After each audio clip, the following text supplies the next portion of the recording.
Hello YouTube, this is Morgan Airspeed Prime here with my next YouTube video. This is going to be a combination Korra news update video and also my review of Republic City Hustle part 2. So yeah, I'll just get straight into it. There is basically one piece of news I want to cover in addition to the release of Republic City Hustle, and that is just that Mike and Brian, Joaquin Dos Santos and Ryuki Hyun had a signing of their Book 1 Air art book for Korra at a place called The Grove in LA at Barnes & Nobles. And while there they had a brief discussion which then opened up into a Q&A session, and we did get a few little reveals, so I'll just go through them quickly. Main one would be that they confirmed once again Lin Beifong is not going to be that big of a role in book 2, but she's going to be featured pretty heavily in book 3. They also confirmed that Lin and her family is going to be explored in book 3 along with earthbending a bit more. So I assume that we may get to see the Earth Kingdom a bit in book 3. Next piece is just that, so I think someone asked about Korra and Asami and their friendship. Mike and Brian confirmed that they are actually good friends, but that we're not really going to get to see many scenes of them together in book 2, I think, and that down the road in book 3, 4, they're going to have more scenes together, I think. So that's a good sign too for the two's friendship.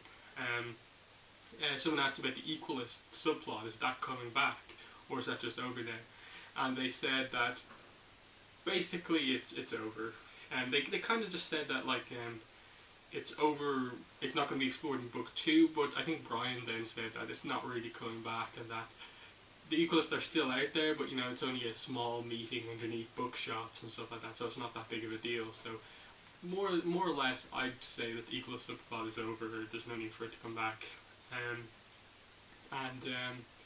Finally, someone asked about is Mako and the gangs, the Triads backstory is going to be explored.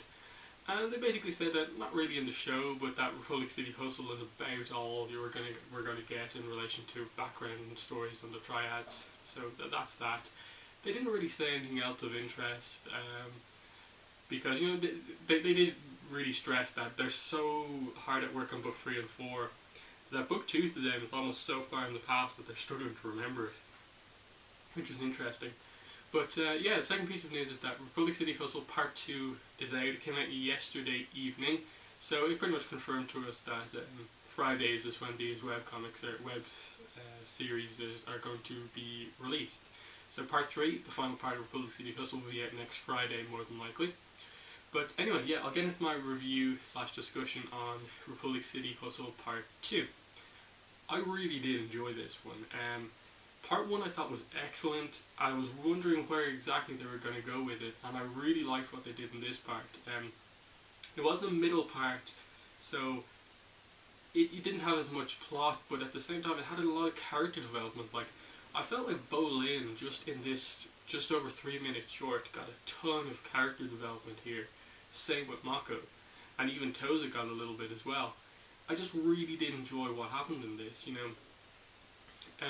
we basically start off with the two looking for bets, and they go to the pet shop owner, and this is where Pabu is introduced, and we basically get to see the small Pabu, and it's a really cute design for Pabu in this art style. And we see that the pet shop owner just has Pabu to feed to his new pet that he got in, Pythoniconda. So that's an interesting animal in that it's not just two separate animals kind of merged together into an avatar animal. It's two different types of snakes fused together through one new type of snake. And that's interesting to me in that I think it's the first time we've seen that, where two of the same type of animals have been fused together. So that's interesting to me. And Bolin instantly wants to save this cute fire ferret, and what I like here is that it does show the two brothers' different personalities, and that Bolin has been protected for his whole life basically by Mako. So he's not the most serious one. He doesn't really see the fact that getting a pet would mean that they have to split their food 3 ways as opposed to 2, when they don't even get food that often. While Mako having protected Bolin, so like is quite serious about all this stuff. So he sees Bolin wanting a pet, and all he can really think about first off is, that's another mouth to feed, regardless of how small it is, and like that, it's not something we can really deal with right now. We're trying to focus on ourselves right now, and he's a little bit cruel when he says, to Bolin that that's the way the world is. The big animals beat the smaller animals, and I think that's where Mako learns a bit from Bolin in this episode, which I really did enjoy. In that, as much as Mako's a little bit cruel and really serious, logical in this one, he does at the end kind of understand where Bolin's coming from, which I really do like. And then with the other part of Bolin's development here is that he sees Toza, and he immediately runs over from trying to get Bet for the triad to Toza, and just straight out tells him that like, you're the best. You don't need to throw this match. And Toza's like, I used to be the best, but my body and my bank account are broke. And I like that, and that I do wonder like how like such a big pro bending star as he is, the posters are all of him, how he's lost all his money and stuff like that. So that's an interesting one too, and that we know his team were the champions, the longest reigning champions before the Wolfbats. But it's interesting, definitely. And then he kind of walks off, at the same time wanting to go through with it for the money, but not wanting to humiliate himself. Because when Bolin said that to him, he did see that look in his eye that like, yeah, I am the best, I'm kind of respected by all these kids who are signing autographs, and you see the doubt put in his mind just by what Bolin said, and the kind of more innocent side of Bolin coming out and just flat out saying that to him. I don't think Mako would have said that. But then after that, Bolin sneaks out. No. What happens after that is that we have a really good scene between Mako and Bolin where Bolin kind of walks off annoyed with Mako, saying that like, I'm not happy to just ignore people when they're down. And that was it. I think that really hit Mako hard, because at that point he really did understand where Bolin was coming from and saw him as more than just this innocent person, but that he really does care about other people as well. And it's not because Mako doesn't care, it's because he's just concentrating on the serious situation that the brothers are in. Like, they have to start struggling to feed themselves, they have to work for gangs to like make any sort of money or anything like that. So you can see it from both sides, and that the two together actually make a really good kind of brotherly pair, in that they survive in the streets because of that.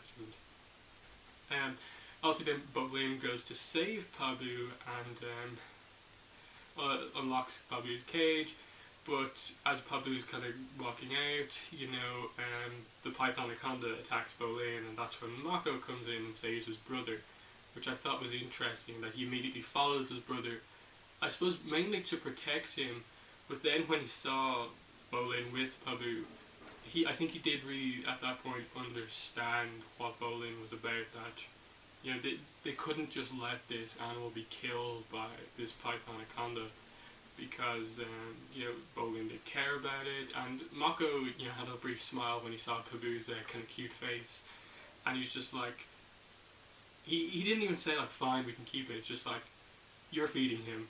He didn't like even say kind of anything more than that.